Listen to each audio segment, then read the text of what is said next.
So good to have you here. Thank you so much for joining us today. Thanks. So, you've had such an interesting career. You are having an interesting career. You're going to continue to have an interesting career. I know it's still got many, many more miles to go and lots to contribute. But you've been at so many different have done so many different things in clinical trials. Um, and I want to talk more about sort of your current role as a sort of, I think, an independent consultant right now. But let's start with sort of the big $64,000 question.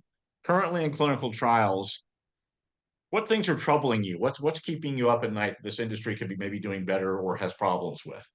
Yeah, Michael, I'm so glad you asked.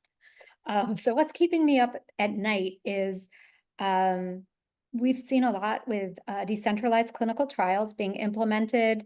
And, during the pandemic, I hate to kind of bring up that as a cliche, but we all pivoted and we all were, really excited about moving the needle and getting things done and keeping trials running and keeping patients in trials. And there was this big influx of, for the first time, that we were more accepting of some of the tools that kind of were being marketed in the industry. And those were those ways that we could use technology or home health visits or things like that to, keep these trials alive or, bring drugs to market, bring vaccines to market during this, time. And now that that's over and in the past, thank goodness, we're kind of reevaluating things and sites. I always talk about the sites because that's where my focus has always been. And the site adoption of decentralized clinical trials has been somewhat problematic. The sites were really on board. They were excited to do anything and everything they could during those times. And they wanted to keep the doors open. They wanted to keep the patients engaged. They wanted to enroll patients. They wanted to help bring vaccines to the market. But there was a lot of problems. And now that the dust has settled, we can take a look at what those problems are. And some of them, to just talk about on a very high level, is site burden.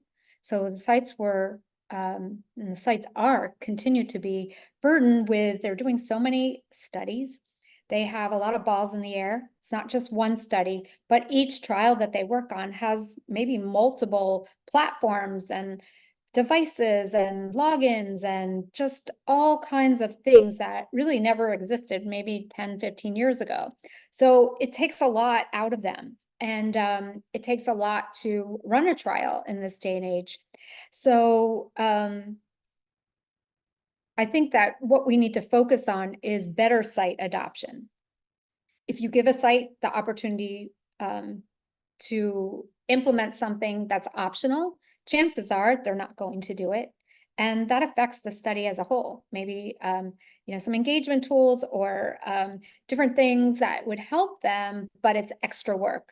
So looking at that and maybe putting that in a bucket, there's also the regulatory climate that we've looked at and seen as it's changed somewhat with, technology and being aware of that and risk mitigation and all these things that sites need to think about that they never had to think about before.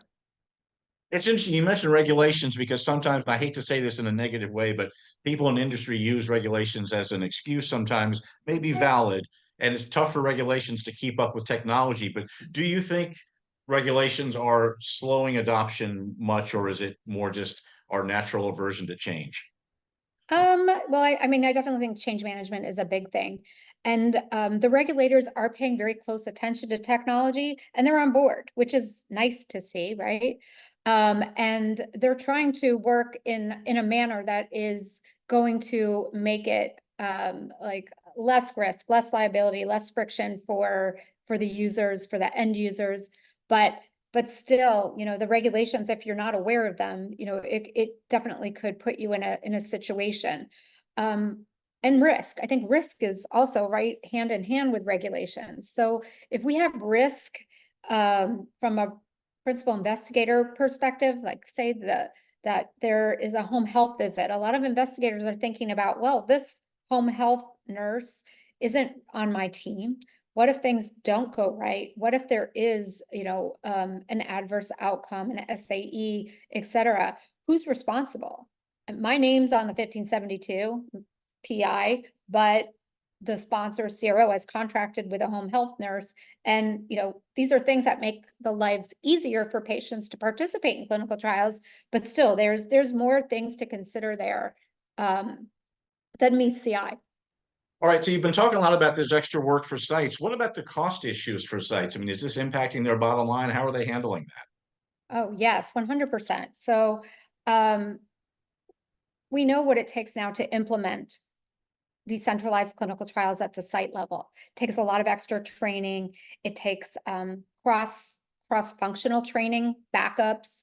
So a savvy site, a site network, or someone that's really familiar with what their true costs are, would need to budget to accommodate for the time that it takes to train on a decentralized modality. So if extra time needs to be allocated for training, for implementing, for talking to patients about what they need to do to be on board with using a device or an app to collect data.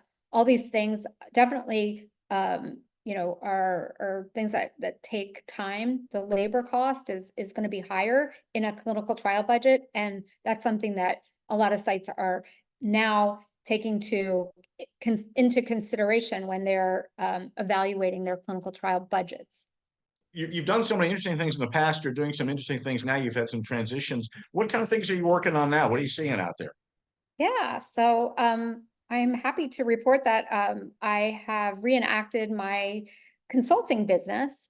I've always kind of had that on the side of anything that I was doing, but I have a clinical research consulting business where I'm helping sites, sponsors, CROs to fill in some gaps. And the expertise that I bring to the table is really that sites point of view. I'm kind of the gateway to the sites, and being able to articulate that and help others and make an impact for sites, sponsors, and CROs, and even solution providers to help them out. And it's very fulfilling work because I get to do a little bit of what I've done my whole career, and that's really trying to make an impact on this industry.